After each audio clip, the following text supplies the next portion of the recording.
Shalom Pak Bambang, saya mau izin bertanya, jika Yesus itu Tuhan, mengapa bisa mati? Mohon pencerahannya. Sebetulnya saya jawab gini bosan juga, tapi tidak apa-apa lah, kita orang sabar lebih daripada para pahlawan. Kata Tuhan tadi kan sudah dikatakan, itu kan fungsional. Seperti kata Lord. Ya, tapi kalau Lord of Lord itu God. Lord itu Charles misalnya. Kalau Charles mati, yang mati itu apa Lordnya apa Charlesnya? Ya Charlesnya. Lord tidak bisa mati kan, Lord itu jabatan. Semisal misalnya Presiden Soekarno wafat. Yang wafat kan fisik Soekarnonya. Presiden kan itu jabatan, mana bisa jabatan wafat. Makanya dia yang dibunuh dalam keadaannya sebagai manusia, bukan Tuhan itu dibunuh. Tuhan tidak bisa mati. Kalau di dalam kidung-kidung gereja ortodok ya, gereja timur itu ada ungkapan misalnya Kudusullah, Kudusul Qawi, Kudusul Lati la yamut irhamna. Kuduslah Engkau ya Allah, kuduslah Engkau yang maha kuasa. Kudusu ayyuhal qawi, Kudusul Lati la yamut irhamna. Kuduslah Engkau yang tak berkematian. Ya, kasihanilah kami. Tapi ada rumusan yang berasal dari gereja-gereja non-Kaledonian yang berbunyi ya, Kudusulillah kudusulil qawi kudus, Kudusulillahi la yamut irhamna, kudusun yaman sulib ta'anirhamna. Kuduslah Engkau ya Allah, kuduslah Engkau yang maha kuasa, kuduslah Engkau yang tak berkematian, yang disalibkan bagi kami, kasihanilah kami. Jadi Yesus itu tidak bisa mati sebagai firman Allah, tetapi disalibkan bagi kami dalam kemanusiaannya. Itu ayatnya clear sekali kok. Dan dalam keadaannya sebagai manusia dia telah taat, bahkan taat sampai mati, bahkan mati di kayu salib. Yang mati di kayu salib itu dalam keadaannya sebagai manusia. Diulang lagi, ini kita Filipi ya, Filipi pasal 2. Diulang lagi misalnya dalam 1 Petrus pasal 3 ayatnya 18. Dia yang dibunuh dalam keadaannya sebagai manusia. Jadi jangan GR, Tuhannya orang Kristen mati. Itu kan bukan seperti itulah. Maka beragama itu yang beradab lah. Menilai orang lain itu dalam presuposisi agama yang bersangkutan. Kalau agamanya pengkritik ini dikritik kan ya marah, ya.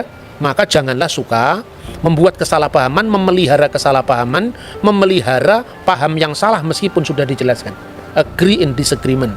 Kita berbeda dalam, ya kita setuju dalam ketidaksetujuan. Kita memang berbeda, kita memang tidak sama, tapi kita bisa bersama-sama. Bahwa dalam setiap agama itu punya misi, punya dakwah yang tidak usah dipersoalkan. Kalau di Kristen misalnya, Rasul Paulus pernah mengatakan, celakalah saya kalau saya tidak memberitakan Injil. Celakalah aku apabila aku tidak memberitakan Injil. Kemudian apa harus disoal? Kristen itu hati-hati. Itu agama yang suka mempengaruhi orang lain. Setiap agama kan mempengaruhi orang lain. Lihat dulu Nusantara ini Hindu-Buddha dengan kejayaannya Majapahit itu.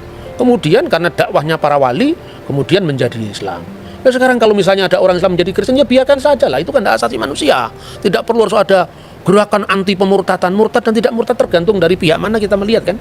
Marilah kita berspiritualitas yang berbhinneka tunggal ika, berbeda-beda tetapi satu. Tidak usah usil dengan orang lain, apalagi itu orang yang agamanya sungguh berbeda dengan dia, tidak bisa dipahami menurut dia.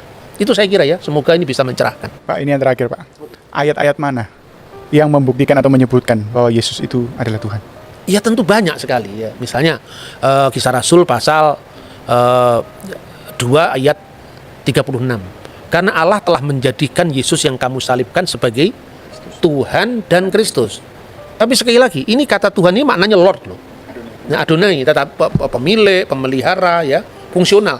Kalau itu perlu ditambahkan, jangan hanya mengatakan pertanyaan Yesus di mana disebut Tuhan, tapi di mana Yesus disebut Allah. Dalam Yohanes 1:1, firman itu bersama-sama dengan Allah dan firman itu adalah Allah. Firman itu adalah memra Allah, tapi sekaligus memra min khedem Allah. Firman yang itu adalah bersama-sama dengan Allah, min khedem Allah, sekaligus firman itu adalah Allah sendiri. Ya, terus terakhir barangkali ya, orang mengatakan, di mana Yesus pernah mengatakan, ya akulah Allah, sembahlah aku. Ya, tidak ada ungkapan seperti itu. Tapi apakah berarti kalau misalnya Jokowi tidak pernah, saya presiden Indonesia, hormatlah kepada saya, kan nggak perlu. Orang sudah tahu kalau dia Jokowi, presiden, ya tahu. Tuh, kalau dalam konteks kitab suci, pertanyaan itu bisa dibalik. Di mana di dalam ayat Alkitab pernah dikatakan, aku, kata Yesus, bukan Allah, jangan sembah aku? Tidak ada. Apa berarti mereka mau mengaku? Kalau gitu Yesus Allah kan tidak seperti itu. Wong dia Islam kan tidak mungkin mengaku Yesus adalah Allah. Kita Kristen tidak mungkin mengakui Quran itu adalah firman Allah atau Muhammad adalah Rasulullah atau Nabi Allah.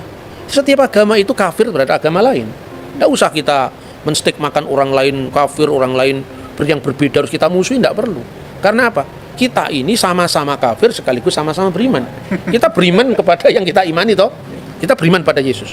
Tapi bagi orang Muslim kan nggak beriman pada Yesus, berarti kafir terhadap Yesus. Kan gitu kan? Kita percaya kepada Alkitab. Yang lain nggak percaya kepada Alkitab. Kamu kafir terhadap Alkitab, tapi kamu beriman pada Vedamu. Kamu beriman pada Tipitakamu, kan gitu kan? Jadi itulah etika kita dalam berbangsa dan bernegara.